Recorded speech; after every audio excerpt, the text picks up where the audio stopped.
Assalamualaikum warahmatullahi wabarakatuh. Gimana Kisanak kabarnya?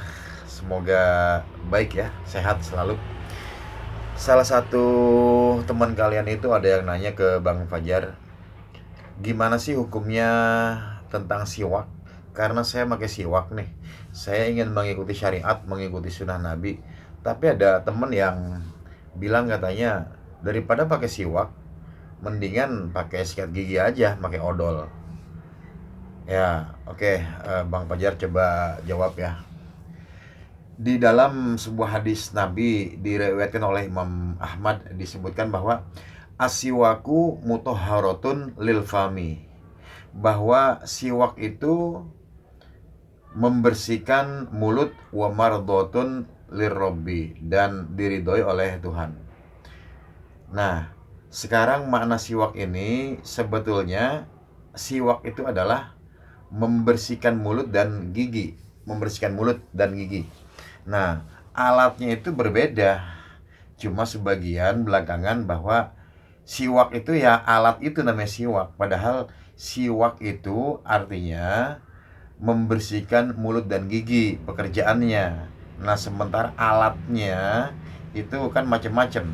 Ada kayu arok, ada kayu zaitun, ada kayu apa lagi? Ada basyam, ada ad-daru, ada al-utum, terus ada kayu arok juga, kayu urjun, terus kayu ishal, ada ranting jarit atau ranting kurma yang masih basah itu. Nah itu, jadi alat-alatnya banyak. Nah, cuma orang sering bilang ini kayu siwak, kayunya terbuat dari apa gitu ya. Nah, ini dilihat bahwa kita bedain mana syariat, mana alat gitu. Mana sasaran, mana sarana, mana tujuan, dan mana jalan.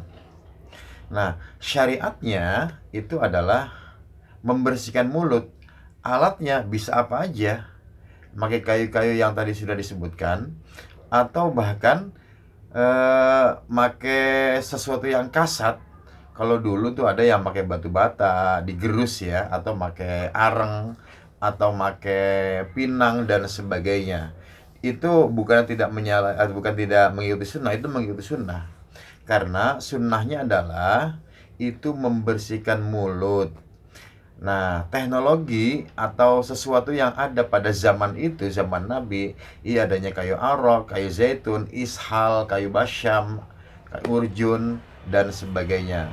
Nah, tapi pada waktu kemudian ketika ditemukan ada fluoride dan kalsium, maka itu bukan masalah, bukan berarti tidak mengikuti sunnah, karena syariatnya adalah membersihkan mulut. Alatnya tuh boleh berbeda, tapi syariat tetap. Ya paham ya? Syariat tetap, alat boleh berbeda. Tujuan tetap, jalan boleh berbeda. Gitu. Nah, sasaran itu tetap, sarana boleh berbeda. Apa buktinya?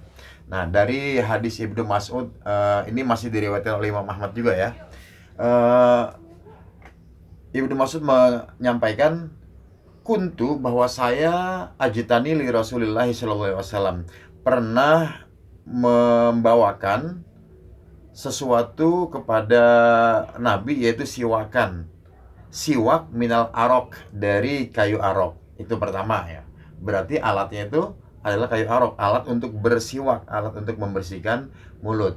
Terus ada juga hadis Aisyah ya, waktu Rasulullah itu di akhir-akhir detik-detik wafatnya itu kan dia bersama Aisyah ya.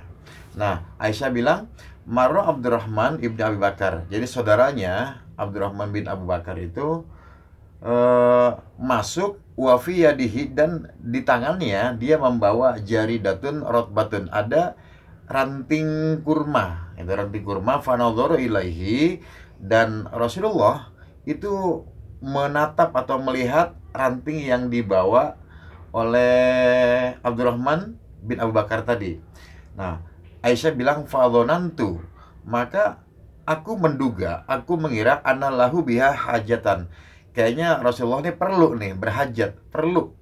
Pengen banget tuh ame ranting yang dibawa sama Abdurrahman bin Abu Bakar.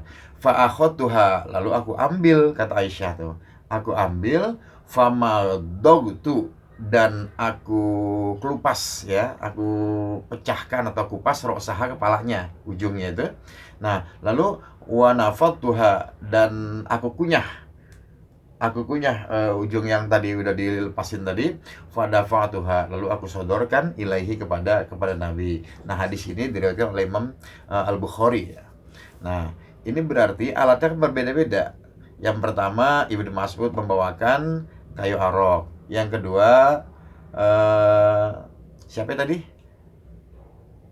Abdurrahman bin Abu Bakar itu membawakan ranting kurma. Nah, dan di dalam kitab Bayan wa Tabayun ya, disusun oleh Syekh Al-Jahiz kali tidak salah ya, itu disebutkan bahwa qad badul masawik, bahwa ranting-ranting yang dipakai untuk bersiwak itu bisa al-basyam, kayu basyam, wad-daru, dan juga kayu darwu, ad-darwu ya, wal utmu, dan juga kayu utum, atau wal araq, bisa juga kayu araq, wal urjun, kayu urjun, wal jarid, ranting kurma tadi, wal ishal, dan ranting dari pohon ishal. Nah, wa kulluha, dan semuanya itu asma'u asjarin, yaitu nama-nama dari pohon-pohon ma'rufatin indal Arab, yang biasa dikenal di Arab itu. Nah, ini beda ya, tapi yang jelas jangan sampai orang yang menggunakan siwak pakai kayu itu mengatakan bahwa yang tidak memakai kayu itu tidak mengikuti sunnah. Itu jangan sampai kayak begitu, karena alatnya berbeda. Nah, begitu pula orang yang pakai pasta gigi, jangan mengatakan bahwa yang pasta gigi ini adalah mengikuti sunnah, karena sunnahnya adalah membersihkan mulut. Alatnya boleh berbeda. Jadi dua-duanya itu benar, baik yang pakai kayu atau yang pakai sikat gigi, pakai pasta gigi ya, pakai odol dan sebagainya, atau benda-benda yang kasar lainnya. Bahkan pakai jari pun, ketika Rasulullah SAW itu berwudu, itu kan bisa membersihkan gigi dan mulutnya itu. Apalagi orang yang metik ya, orang metik itu orang yang ompong dari giginya ya. Jadi cukup dengan jari-jari saja itu sudah dikatakan bersiwak atau membersihkan mulut. Nah, jadi dua-duanya boleh, dua-duanya benar. Yang nggak benar yang mana? Yang nggak benar itu berantemnya. Nah, yang nggak benar itu berantemnya, yang nggak boleh ya. Nah, terus kalau sudah tahu begini, kapan waktunya? Waktunya pertama, kata Rasulullah di dalam hadis yang diriwayatkan oleh Imam Bukhari Muslim, itu ketika berwudu. Disebutkan bahwa laula an asyqa ala ummati, sekiranya seandainya tidak memberatkan untuk umatku, la amartuhum, maka akan aku perintahkan mereka bisiwaki, untuk selalu membersihkan mulut, ma'akuli wuduin, setiap kali mereka berwudu. Nah, dalam riwayat lain masih disebutkan, diriwayatkan oleh Imam Bukhari dan Muslim juga, itu ma'akuli sholatin. Jadi siwak setiap sholat. Jadi dua waktunya ya. Pertama berwudu pakai siwak. Kedua ketika mau sholat itu pakai siwak. Nah, yang ketiga itu ketika baca Al-Quran. Ini dari Ali bin Abi Thalib ya, diriwayatkan oleh Imam Baihaqi ya. Nah, sorry, gue minum dulu ya. Bismillahirrahmanirrahim.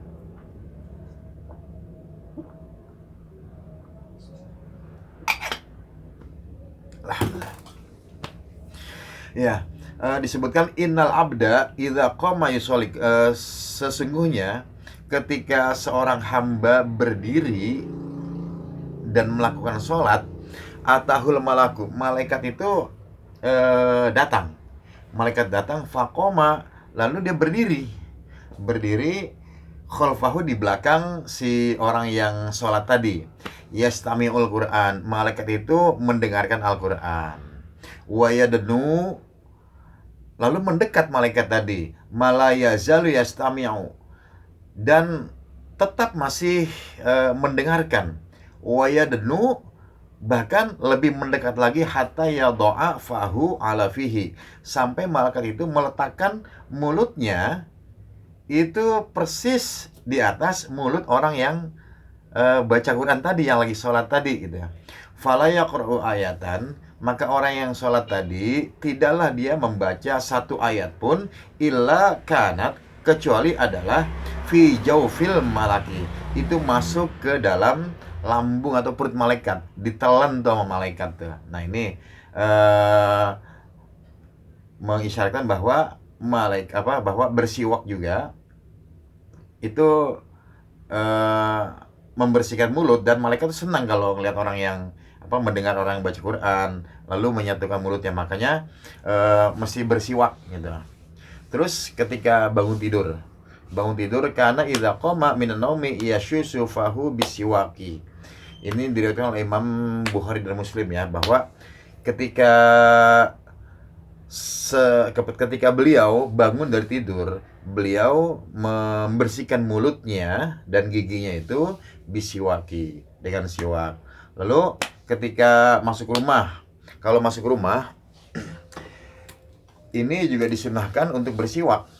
Pernah Syureh bin Hani itu bertanya kepada Aisyah, qultu li Aisyah, aku pernah berkata atau bertanya maksudnya kepada Aisyah, bi Aisya'in kana yabda'un nabiyyu sallallahu alaihi wasallam idza dakhala baitahu, dengan apa Rasulullah kalau mau memulai masuk ke dalam rumahnya. Qalat, lalu Aisyah menjawab, bisiwak, yaitu dengan membersihkan mulut dengan bersiwak. Nah ini hadis diriwayatkan oleh Imam Muslim. Lalu ada lagi, di setiap kondisi ya, ketika sahabat Musa al-Asy'ari itu dia menceritakan, dakhaltu, aku pernah masuk menemui ala Nabi sallallahu alaihi wasallam, kepada Nabi, wa tarfu siwaki, dan ujung siwaknya itu ala lisanihi, ada di lidahnya. Jadi setiap kapan aja maksudnya Rasulullah itu bersiwak. Hadis ini diriwayatkan oleh Imam Bukhari dan Muslim. Jadi ketika berbau mulut, ketika nggak enak dan sebagainya. Nah, cuma ada adab-adabnya nih. Adab-adabnya yaitu pertama, itu pakai tangan kanan. Terus dimulai dari mulut atau gigi yang sebelah kanan dulu. Nah, hadis ini diriwayatkan oleh Imam Bukhari Muslim, kana sallallahu alaihi wasallam yu'jibuhu tayammun. Itu membiasakan dengan pakai yang kanan, fitana ulihi, baik dia memakai sepatu, sendal, terompah, wa tarojulihi, dan di dalam melangkahkan kaki, wa tuhurihi, dan juga di dalam bersuci. Ya, siwak itu kan termasuk bersuci, ya kan? Nah, wa fi sya'nihi kulih, dan dalam segala kondisi semuanya. Nah, itu pakai yang kanan. Lalu berikutnya adabnya adalah dengan dicuci, karena kan biasanya orang ya masuk bersiwak dulu tuh kalau mau sholat, mau baca Quran, terus biasa dikantongin tuh, masuk kantong. Nah, makanya kalau lagi ada kesempatan berwudu atau mandi dan sebagainya, ketika ada tempat basah, hendaknya siwaknya itu kayunya dicuci dulu. Nah, dari Aisyah radhiyallahu anha, dia bilang gini, karena sallallahu alaihi wasallam, bahwa Rasulullah sallallahu alaihi wasallam itu yastaku, dia bersiwak, fayu'tini siwaka, lalu memberiku siwak tadi yang dipakai tuh, liaksilahu, supaya biar aku cuci, biar dicuci gitu. Fa abda'a bihi wastaku. Nah, lalu aku dahului, maksudnya sebelum mencuci ya, aku dahului habis dipakai Rasulullah itu, aku pakai dulu gitu siwaknya, aku bersiwak dengan siwak yang dipakai Rasulullah. Tsumma aghsilhu, habis itu aku cuci. Nah, dicuci selesai, wa arfa'uhu ilaihi, lalu aku angkat dan aku berikan lagi kepada Nabi, kepada Rasulullah SAW gitu. Dan hadis ini diriwayatkan oleh Imam Abu Dawud ya. Insyaallah jelas ya buat santri ya, buat juga para kisanak semua. Ini dari teman kalian, seorang santri yang bertanya. Mudah-mudahan ini mewakili dari pertanyaan santri-santri yang lain, para kisanak yang lain. Mudah-mudahan. Dan semoga Allah Subhanahu wa taala memberikan pahala buat kita yang mendengarkan dan mengamalkan apa yang telah diberikan syariat-syariatnya oleh Allah dan kepada nabinya Rasulullah SAW. Amin ya rabbal alamin. Ya cukup itu aja. Assalamualaikum warahmatullahi wabarakatuh.